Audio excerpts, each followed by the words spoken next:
예, 정답 그러나 풀이가 실력이다. 정답 그러나 풀이가 실력이다. 로마서 6장까지 이제 살폈지 않습니까? 그러니까 얼추 우리는 정답이 뭔지 알죠. 이신칭의라고 얘기하지 않습니까? 이렇게 믿음으로 말미암아 의롭게 되었다. 그 로마서적인 표현에 의하면 뭐였죠? 율법은 진단이고 복음은 치료다. 그러니까 복음이 있어야 죄사함 받고 영생 받는다. 뭐 요약하면 에베소 2장 8절 NLT로 외웠잖아요. God saved you. 하나님께서 너를 구원했다. By His grace. 은혜에 의하여. 우리가 뭐 할 때요? When you believed. 믿을 때. 영접할 때 구원 받는다. 이제 정답은 다 압니다. 여기 수요일 정도 오실 분들이면 정답 모를 분은 없죠. 믿음으로 구원 받는 거야. 행위가 아니야. 이거 뭐 거의 세뇌됐잖아요. 이 정도면. 가스라이팅이죠. 다 알았죠. 이제. 근데 문제가 뭐냐면 이제 7장부터 얘기하는 게 그거예요. 정답이 믿음이 아니라는 거예요. 정답하는 게. 정답하는 거에서 그치는 게 아니라 실제가 있어야 된다는 것입니다. 그러니까 정답을 아는 것이 신앙의 전부가 아니다. C.S. 루이스 그 우화 알죠? 뭐 스크루테이프의 편지인가 뭐 거기 보면 나오잖아요. 그 마귀하고 그 조카죠 조카 워무드 이렇게 걸어갑니다. 그때 크리스찬이 거기서 환자인데 길에서 뭘 줍죠. 뭘 주워요. 그래서 묻죠. 그 꼬맹이가 대장마귀에게 물어요. 뭘 주웠어요? 그랬더니 진리의 한 조각을 주웠어. 그렇게 해요. 그랬더니 이 꼬마 마귀가 아이고 큰일 났구만. 그랬더니 대장마귀가 걱정하지 마라. 저놈은 저거 가지고 교리 만들 거야. 그런 얘기가 나와요. 그러니까 뭐예요? 우리는 진리를 붙들고 난 다음에 계속해서 뭘 만드냐 하면 정답 만드는 일에 혼신의 힘을 다합니다. 그래서 우리 예수를 오래 믿으면 오래 믿을수록 정답을 많이 알고 있어요. 옳은 걸 깨달으면 살아야 되는데 우린 정답만 만들고 있어요.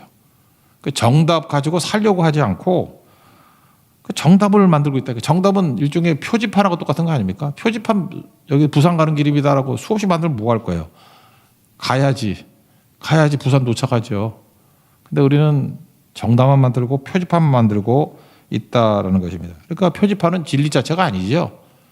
그러니까 율법이 무슨 진리 자체예요. 아까도 했죠. 진단이라고. 복음으로 가야 될 거 아니에요. 근데 우리는 정답만 알고 있다 이런 거죠. 이거 그 전에 사람 키에르케고르의 그 예증에서도 나오는데 키에르케고르는 수학을 좋아했던 것 같아. 그의 책 중에 보면 수학책 얘기 되게 많이 나와. 우리나라도 그렇죠. 전 옛날 수학책이기 때문에 수학의 정석 이런 거 봤는데 수학을 풀잖아요. 그럼 맨 뒤에 뭐가 있어요? 해답집이 있죠. 해답집이 있다고. 해답을 안다고 문제를 푸는 거 아니죠. 해답을 안다고 문제 풀면은 수포자 아무도 없게. 그죠? 수학폭에서는 아무도 없잖아요. 해답 다 있는데. 해답 알아도 찍는 애들 많잖아. 문제를 풀 줄 알아야 될 거 아니에요. 해답 없으면 더 공부 못 하겠지. 죽어라 풀었는데 이게 맞았는지 틀렸는지 어떻게 알아. 그러니까 해답의 역할은 뭐예요? 내가 이렇게 풀이 과정을 했는데 맞았는지 틀렸는지를 확인하는 기능이 있는 거죠. 하나님께서 우리에게 말씀을 주신 게 그런 거라고. 해답을 알고 있어요. 그래서 우리가 풀어가지고 거기까지 가면 제대로 풀었구나. 이렇게 된다라는 것입니다. 그래서 수학 공부라는 것은 해답을 외우는 게 아니고 풀어야 되는 거예요. 풀어서 이미 가지고 있는 해답과 맞는지 틀리는지를 맞춰보면은 기쁘죠. 막 희열이 있고. 그래서 수학 좋아하는 애들이 그 기쁨으로 하는 거예요. 막 1시간 이렇게 풀다가 와 맞았네 했을 때 밥 안 먹어도 기뻐. 옛날에는 되게 어려운 문제 많았거든. 한 문제 갖고 뭐 며칠 푸는 문제도 있었어요. 그런 거라고요. 그래서 키에르케고르는 그렇게 얘기해요. 해답을 미리 갖고 있으면 왠지 풀기가 쉬워진대. 그건 당연한 얘기죠. 해답이 없으면 이게 맞는지 틀린지 모르니까 계속 의구심에 빠지잖아요. 그러니까 하나님께서 우리에게 주신 말씀이라는 거는 해답을 주신 거라고. 그러니까 해답이 굉장히 큰 유익이 있어요. 해답이 있다고 다 된 건 아니지만 풀어서 그 답이 나오면 맞다라는 걸 알잖아요. 그러니까 푸는 과정이 필요하다는 것입니다. 그래서 말씀이 주어졌다는 것은 해답이고 이제는 살아야 된다는 것입니다. 삶의 예배가 있어야 된다는 거예요. 풀어야 된다는 거예요. 그게 실력이죠. 실력. 그러니까 예를 들어서 마태복음 16장 여기서 이제 오해를 하는데 가이사랴 빌립보에서 예수님과 제자들이 대화를 나누지 않습니까? 베드로의 고백이 뭐예요? 주는 그리스도시요 살아계신 하나님의 아들입니다. 그랬더니 이 고백 위에 내 교회를 세우겠다 그런 거 아니에요? 그러니까 많은 교회들이 착각을 한 거예요. 그러니까 교인들 모아놓고 예를 들어서 뭐 세례 학습 이렇게 훈련시킨다 그러면 정답만 외우게 만드는 거라고. 뭐 그것도 할 수 없이 하긴 해야 되죠. 그래서 예수님이 누구십니까? 그러면 주는 그리스도시여 살아계신 하나님의 아들입니다. 뭐 16장 17절 그거 달달로 외우고. 특별히 외우는 거 잘하는 사람들 우리나라 민족 잘하잖아요. 정답을 정말 잘 알아요. 그런데 예수님의 질문이 뭐예요? 너는 나를 누구라 하느냐 그거잖아요. 정답 외워서 말하는 게 아니라 뭘 얘기를 하는 거야. 이건 마치 남녀지간에 프로포즈 하는 거하고 똑같은 거라고. 남자가 여자하고 사귀다가 프로포즈를 하지 않습니까? 근데 프로포즈를 언제 해요? 만나지 3시간 만에 하나? 그럼 꾼이지 그거. 3시간 만에 하서 먹힐 리가 있나? 꾼이 아니라 그 멍청이지. 오히려 그 얼간이니까 3시간 있다 하지. 대부분 이게 무로 익어야 되는 거 아니에요? 무로 익어야 되죠. 무로 익으려고 그러면 얼마나 가야 되나? 옛날 사람인지 모르지만 한 1년은 가야 되는 거 아닌가? 너무 긴가? 하여튼 뭐 무로 익어야 될 거 아니에요. 그리고 관계가 있어야 될 거 아니에요. 관계를 맺어야 될 거 아니에요. 여러 차례 만나야 될 거 아닙니까? 이게 관계도 없고 무르익지도 않아요. 무르익는 게 뭔지도 몰라요. 그리고 정답만 외우고 있어. 그러면 그 바보나 꾼이지. 어쨌든 이걸로는 프로포즈 절대 안 돼요.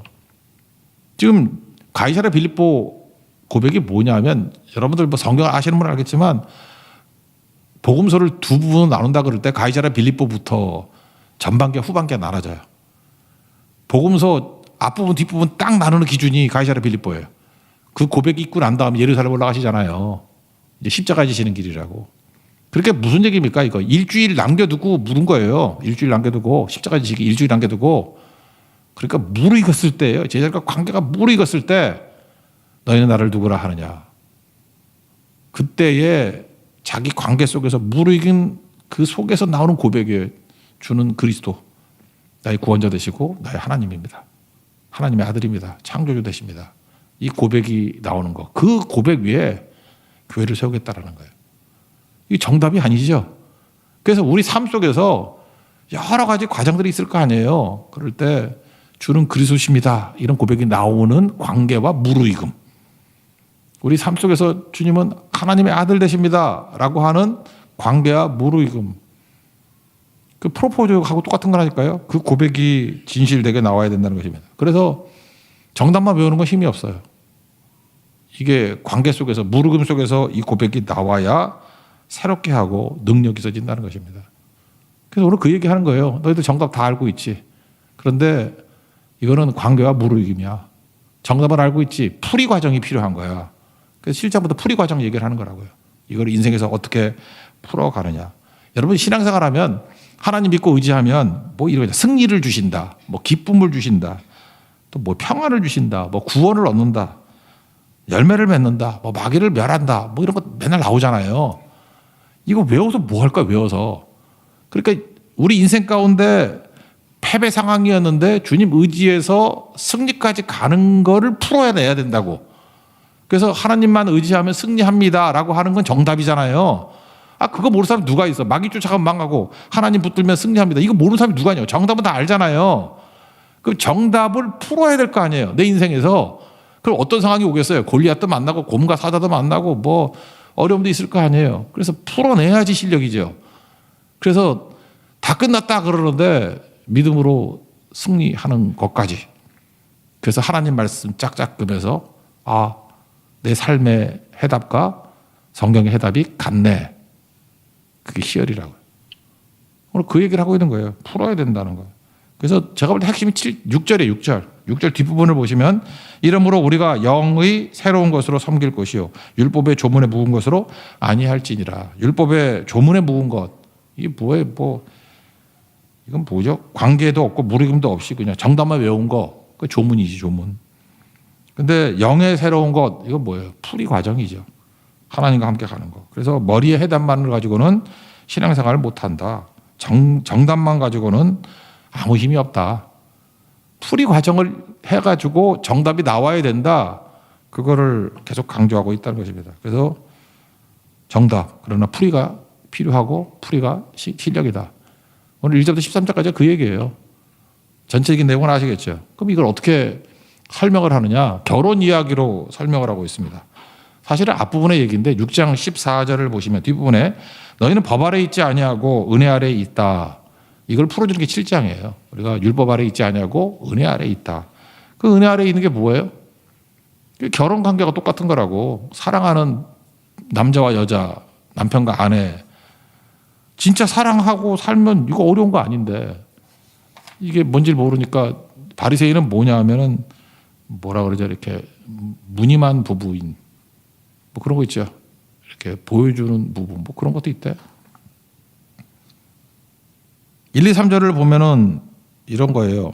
읽어봅시다. 1, 2, 3절 시작. 형제들아 내가 법 아는 자들에게 말하노니 너희는 그 법이 사람이 살 동안만 그를 주관하는 줄 알지 못하느냐. 남편이 있는 여인이 그 남편 생전에는 법으로 그에게 매인 바 되나 만일 그 남편이 죽으면 남편의 법에서 벗어나느니라. 그러나 만일 그 남편 생전에 다른 남자에게 가면 음녀라. 그러나 남편이 죽으면 그 법에서 자유롭게 되나니 다른 남자에게 갈지라도 음녀가 되지 아니하느니라. 여기 결혼, 여기 대충 보니까 결혼 거의 다 하신 것 같네. 뭐 이렇게 쭉 보니까. 생각보다 안 한 사람도 많네. 결혼하신 분들은 알죠. 결혼 이거 함부로 하면 안 돼요. 결혼하면요. 법적 구속이 있어. 매입니다. 그래서 함부로 못 살아. 여러분 어디 뭐 물건 살 때도 허락받고 사야 돼. 그냥 샀다간 죽어. 그거 알아요? 뭐 선교도 지금 마음껏 가지. 뭐 내 여건만 되면 가지. 이것도 상의해야 돼. 이번에도 보니까 그 남편 때문에 아내 때문에 성교 못 간 사람도 있어. 그게 결혼이에요. 함부로 결혼하면 무서워요. 큰일 나. 대충 한번 걸리면 80년은 끌려가야 돼. 정말 죽어야 끝나. 죽어야. 결혼 이거 무서운 거예요. 물론 뭐 이혼하면 된다 그러는데 뭐 그것도 희소하고 뭐 쉽지 않죠. 근데 다행히도 남편이 죽었어. 그럼 자유예요. 자유라고. 죽이면 안 되고 그냥 자연사해야 돼. 예, 남편이 죽었어. 죽으면은 법으로도 자유로우잖아요. 그 얘기예요. 그래서 법을 무효화시키고 율법이거든. 그리고 서약을 무효화시키는 길은 죽음밖에 없다. 지금 설명이 이런 거 비유하는 거거든. 옛 남편은 율법이에요. 그리고 나는 크리스찬, 신부죠. 그리고 새 남편이 누구냐면 그리스도, 예수님. 그걸로 조금 비유를 설명하고 있는 거라고요. 근데 옛 남편이 율법이 어떤 남편이냐면 그런 거 있잖아요. 처음에 좋은 남자인 줄 알았는데 결혼했어. 여기 여자분들 지긋지긋한 결혼 그런 거 아세요? 뭐 대부분이 그럴 가능성이 크지만 약간은 만족, 100% 만족하지 않아요. 누가 있겠어? 대부분 남자가 죄인이기 때문에 지긋지긋한 결혼일 가능성이 커요. 더 행복한 척 하는 집도 꾸민 거일 가능성이 커. 내가 보니까 너무 행복한 척 하는 사람이 나중에 문제가 생기더라고. 진짜 문제가 없는 사람들은 별로 티 안 내. 근데 그래 여러분 위로받으세요. 대부분이 지긋지긋한 결혼이야. 근데 그 남편이 율법인데 그 남편이 율법시야. 미스터 율법. 완벽주의자야. 실수를 용납하지 않아요. 그렇게 살림도 잘하고 했는데 실수를 용납하지 않고 잘해도 계속 뭐라 그러고 사납고 비판하고 거기다가 잔소리 왕이고 이번에도 그 대만 선교 갔더니 뭐 어떤 전도사님 그랬잖아요. 그 남편 보는 듯하다. 잔소리 많으면 그러잖아. 근데 그것도 마음이 아프더라고. 얼마나 남편에 상처가 많으면 저럴까. 그런 거예요. 그리고 어떤 집을 보면 돈도 안 줘. 생활비도 안 주고 뭐 어떻게 하더라? 한 달에 뭐 60만 원인가 주든가 뭐 그거 갖고 생활하라 그러고 모자란 거 더 준다 그래서 요즘에 그거 어떻게 살아 갖고 뭐 그런 집도 있어요. 그러니까 남편이 지긋지긋한 거예요. 지긋지긋한 거. 그리고 남편하고 있으면 열등감 생기고 우울증 생기고 그렇다고. 그래서 여자가 외치는 거예요. 오라 나는 공고한 자로다. 이 사망의 남편에서 누가 나를 구원해라. 뭐 이런 거. 그게 율법이에요. 그 율법하고 살아보라고. 지긋지긋해. 계속 꼰질꼰질하고 와가지고 아유 숨 막혀. 저는 남자인데도 상상만 해도 숨 막히네. 그런 남자가 있다고. 그게 율법이에요. 근데 율법으로 벗어날 수가 있는 길이 없잖아요. 근데 죽었어. 그 해방됐다. 그런 뜻이죠. 그런데 남편이 죽으니까 이제 해방이 되는데 새 남편을 얻게 됐어. 근데 보니까 정말 좋은 남편이야. 그죠? 뭐 그러면 안 되나? 뭐 하여튼 옛날부터 너를 뭐 쳐다보고 있었다. 아, 그러면 또 이상하네. 예. 하여튼 뭐 어렸을 때부터 아는 사람이라고 합시다. 아, 그때 뭐 결혼할 뻔하다가 못했는데 진짜 좋은 남편이에요. 생명조차 귀하게 여기지 않고 사랑하고 사모한다 그러고 내가 실수하면 다 품어주고 거기다 돈도 많아. 그죠? 뭐 잘 먹여주고 다 해주고. 그래서 그 남편을 만나고 난 다음에 활력을 얻고 자신감을 얻고 보람을 얻고 그래서 찬송가가 나오는 거예요. 내 남편 계신 것이 그 어디나 하늘나라 이렇게 돼버리는 거예요. 오늘 그 얘기를 하고 있는 거라고요. 그게 예수님 복음이라는 거 복음. 그래서 이 여자는 옛 남편이 율법이고 지금 새 남편이 그리스도인데 그죠? 이제 이런 경험이 있는 사람들 한번 상상을 해보라는 거예요. 옛날 남편하고 살았던 경험이 있기 때문에 우리는 어떻게 살아요? 옛 남편에 대한 어떤 관성이 남아있어. 그 지긋지긋한 놈하고 살던 게. 그래서 새로운 남편이 사랑해 주는데 그 사랑을 제대로 누리질 못하는 거예요. 그렇게 하면 안 된다 그런 거죠. 그러니까 문제를 푼다는 게 그거예요.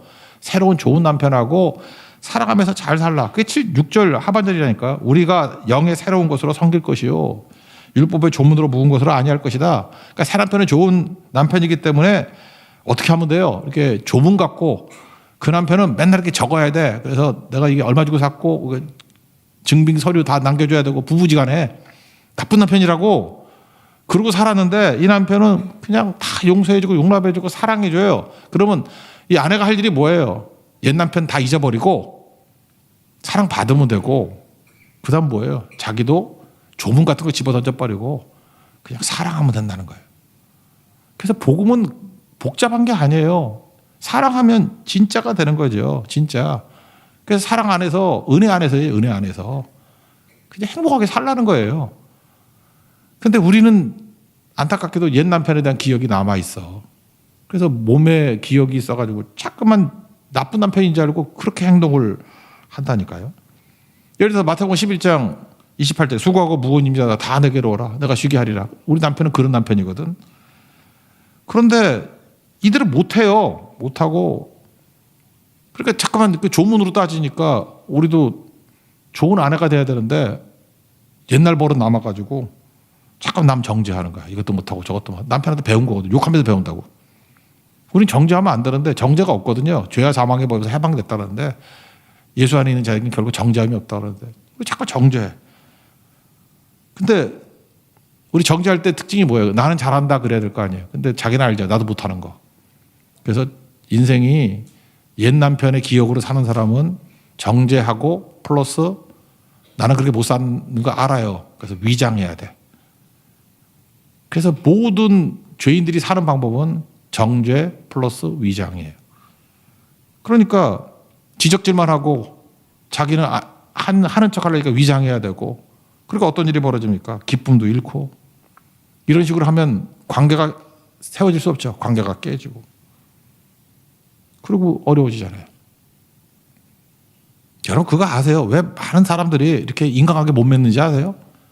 맨날 오면 맨날 삐치고 뭐 싸우고 상처 있고 그 옛 남편 때문에 그래요. 옛 남편이 살았던 기억 때문에 그래. 그렇게 지긋지긋하면서 다 배웠어. 그리고 자기도 그러고 있어. 그래서 관계를 못 맺어요. 사랑도 실력입니다. 사랑하는 법을 배워야 돼. 이렇게 관계 맺는 법, 무르 읽는 법. 사랑도 무르 읽는 걸 못 하는 거예요, 이거를. 예수 안에서 배워야 되는데, 새 남편 만나서 배워야 되는데. 그러기 위해서 제일 필요한 게 뭔지 알아요? 제발 이 말 좀 많이 했으면 좋겠어. 괜찮아. 뭐가 여러분 그렇게 잘 살아요? 맨날 정죄하고 지적질하고 자기는 잘 사는 척 그러지 말고 그 어떤 사람이 좀 잘못해. 죄도 짓고. 뭐 우리는 안 그랬어? 그래서 하나님의 1만 달러 더 은혜 받은 사람이 나오는 은혜의 고백이 뭐냐 하면은 괜찮아. 생각보다 이렇게 괜찮아 거기서 회복되는 사람 되게 많아요. 여러분들 어떤 사람 옆에 가면 피곤한 사람 있죠. 이제 뭐 조금만 잘못하면 뭐 바로 놀라고 뭐. 그 옆에 어떻게 가? 말만 해도 무슨 교육자가 저렇게 저런 말을 다 한다느니 막 이러고 힘들어 어떻게 살아 그거. 괜찮아. 그것도 필요한 거죠. 괜찮아. 좀 넘어지고 깨지면 어때? 괜찮아. 어떤 성도가 요즘에 새벽기도 며칠 못 나오더라고. 날 잠깐 보고 피해. 그래서 내가 잡았어. 그랬더니 막 도망치려고 그러는 거. 목사님 내가 새벽기도 내일부터 나올게. 그게 아니라 괜찮아. 나 괜찮아 그러려고 잡으려고 그랬는데 내일도 안 나와도 돼. 괜찮아. 괜찮아요. 뭐 새벽기도 안 나와 죽나 뭐. 괜찮다니까요. 그 베드로가 겟세마네 뭐 엎어져 자니까 마음은 원이로 돼 육신이 약해서 육체가 약해서 그러잖아요. 그거 안희숙 여사가 뭐라고 설명했어요? 그럴 수도 있지. 그게 은혜의 고백이에요. 우리 남편이 좋거든요. 사람 편이 괜찮아. 그럴 수도 있지. 우리도 그런 고백을 해야 된다고. 그러면 관계가 회복이 되고 그러면 무르익어요. 이건 누가 가능하죠? 은혜로 충만하게 무장한 사람이 이거 할 수 있는 거라고. 우리 하나님, 그러니까 먼저 사랑 받아야 돼. 새 남편의 사랑을 받아야 돼. 그래서 새 남편의 사랑을 배워야 돼요. 괜찮아라고 나올 수 있고 예수님께서 계속 우리에게 괜찮다 그러잖아. 안 그래요? 나는 죄인이에요. 나는 쓰레기예요. 나는 뭐 이거 도저히 살 수가 없어요. 괜찮아. 내가 널 위해서 피 흘렸어. 내가 너의 죄를 담당할 거야. 덮어줄게. 괜찮아. 부끄럽다 그러면 옷 입혀주고 괜찮아. 또 잘못했다 그러면 네가 진짜 그 위치에서 그럴 수가 있어. 배은망덕한 놈 그럴 때. 그럴 수도 있지. 그게 예수님 아니에요? 사랑받아야 된다고. 사랑받으니까 여유가 생기고 은혜가 넘치면 이제 괜찮아. 그럴 수도 있지. 이런 거 하게 된다라는 것입니다. 이거 이렇게 풀어가는 거예요. 인간관계를. 관계를 만들어 가는 거라고. 관계에서 제가 그랬잖아요. 의가 좋은 관계라고 니카요순에. 그래서 돈과 시간을 관계에 쓰라고. 그러면 돈과 시간이라는 게 뭐예요? 하나님께 내게 주신 은혜 아니에요? 일만 달랐던 은혜 엄청 받았잖아요. 그럼 그걸 뭘 해야 되겠어요? 희생하고 손해하고 소모해야 될 거 아니에요? 그래서 관계를 세워나가는 거예요. 이게 바로 뭐예요? 문제를 푸는 거예요. 그래서 원수 같은, 우리가 원수였잖아요. 죄인이었잖아요. 근데 우리와 관계를 풀어가시잖아요. 예수님이. 우리도 그렇죠. 풀어가야죠. 그래서 원수를 친구로 만들고 죄인을 의인으로 만들고 예수님 소개해서 그게 풀어나가는 거라고요. 풀어나가는 거. 그래서 그런 것들을 하라. 그게 오늘 본문 말씀 쭉 얘기해요. 뭐 더 설명해야 되나? 여기 보면요. 율법의 기능인데, 그러니까 옛 남편, 나쁜 남편이지만 그래도 옛 남편도 조금 할 일이 있네. 그죠? 옛 남편이 하는 건 뭐냐면 3장 20절에 나오죠. 죄를 깨닫게 한다. 그 아주 지독한 그런 남편을 만나면 좋은 게 뭐냐면 내 약점을 다 알아. 그래서 옛 남편하고 살아보신 분들 다 아시죠? 나를 하도 쫑쿨 줘가지고 내가 약점이 뭔지 다 알아. 그래서 내가 죄를 깨닫는 거야. 그러니까 율법이 진단이다. 그런 거와 똑같은 거죠. 7절 읽겠습니다. 시작. 그런즉 우리가 무슨 말을 하리요? 율법이 죄냐? 그럴 수 없느니라. 율법으로 말미암지 않고는 내가 죄를 알지 못하였으니 곧 율법이 탐내지 말라 하지 아니했더라면 내가 탐심을 알지 못하였으리라. 뭐 이런 거죠. 내가 굉장히 부지런한 사람인 줄 알았는데 남편이 이 게으른 거 뭐 청소도 안 하고 뭐 하고 그거 욕 한 20년 들었더니 그리고 죽었어. 21년에 돼졌어. 그래서 내가 일단은 자유롭게 됐지만 안 거야. 내가 꽤 게으른 사람이구나. 그 옛 남편이 하는 역할이 이런 거라니까. 나를 아는 거예요. 탐심도 알고 죄도 알고 한계도. 죄를 깨닫게 한다 그러잖아요. 그게 진단이라고. 이렇게 지독한 놈은 진단을 잘해. 그러니까 치유만 하면 되죠. 치료만 하면 되는 거죠. 율법이 진단이니까. 그 다음에 또 이게 애매모호한 얘기가 이제 또 8절에 나오는데 8절 읽겠습니다. 시작. 그러나 죄가 기회를 타서 계명으로 말미암아 내 속에서 온갖 탐심을 이루어나니 이는 율법이었으면 죄가 죽은 것임이라. 그러니까 욕구를 충동질한다는 거예요. 이게 참 이게 율법이 하는 게 묘한 건데 하지 말라 그런 건 하고 싶어지는 거야. 그게 참 묘하죠. 인간의 우리도 죄인이라는 거예요. 그래서 이게 반발심이 생겨요. 그래서 율법이 하는 옛 남편이 하는 일이 뭐냐면 그 꼴 보기 싫어가지고 그놈이 하지 말라 그러면 더 하고 싶어. 뭐 먹지 말라 그러면 먹고 뭐 하지 말라면 하고 틀린 건 없는데 이상하게 기분이 나빠. 그래서 율법이 그런 거예요. 율법이 옛 남편이 하는 일이 뭐냐면 우리에게 욕구를 충동질한다는 거예요. 하지 말라면 더 하고 싶은 거 그런 거죠. 그러니까 뱀도 그런 거지. 뱀도 약간 충동질하는 거죠. 옛 남편 같은 모습이 있잖아요. 뱀. 이거 뭐 선악과 먹지 말라 그러더냐? 질리잖아요. 근데 뭔가 반발심이 생기죠. 먹으면 죽을까 하노라. 죽는다 그러는데 죽을까 하노라. 안 죽어. 그러니까 믿고 싶고. 이렇게 하는 거예요. 충동질하는 거. 그게 율법이 하는 일이에요. 옛 남편이 하는 일. 그리고 세 번째는 속였다는 거죠. 마지막에 속이는 거예요.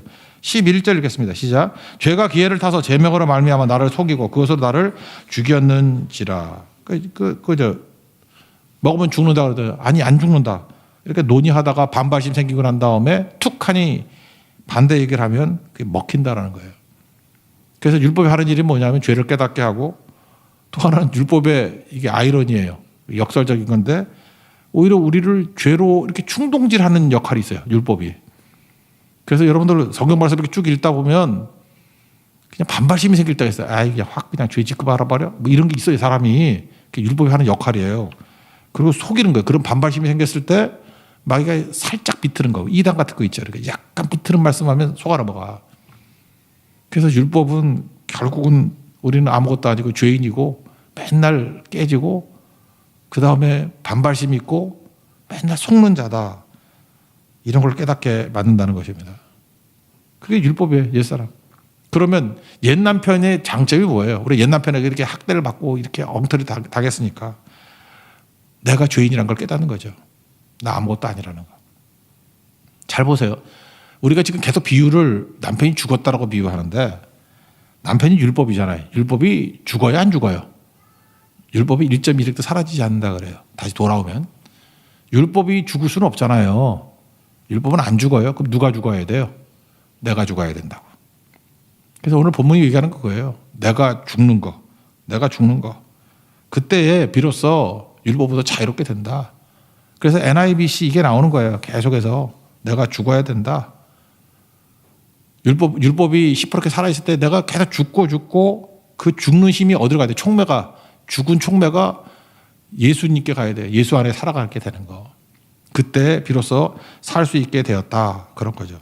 9절 읽겠습니다. 시작. 전에 율법을 깨닫지 못했을 때에는 내가 살았더니 계명이 이르되 죄는 살아나고 나는 죽었도다. 그러니까 결국 율법으로부터 자유롭게 되는 길은 뭐냐면 내가 죽는 길밖에 없어요. 죽고 다시 십자가 아래서 예수님과 함께 죽고 예수님과 함께 살아나는 거예요. 그래서 하늘나라 혼인잔치에 가는 거죠. 그래야 살아날 수 있다. 그런 뜻입니다. 이거 부자 청년 얘기하고 똑같은 거예요. 한번 보세요. 부자 청년은 겉으로 볼 때는 율법 다 지켰대. 내가 살아있는 거죠. 내가 지킨 거예요. 그래서 어떻게 해서 구원받겠습니까? 그랬더니 예수님이 야 계명 지켜라. 뭐 그러잖아요. 근데 다 지켰습니다. 어려서부터 다 지켰습니다. 그러니까 자기가 살아있죠. 자아가 살아있는 거죠. 내가 다 지켰대. 그랬더니 예수님이 딱 한마디 하잖아요. 너 재산 다 팔아가지고 가난한 자 나눠주고 나를 따르라. 안 되죠. 이유가 뭐죠? 죽지 않은 거잖아요. 거기서 깨닫게 되는 거죠. 그 속에 탐욕이 있었다는 거. 자기를 깨닫게 되잖아요.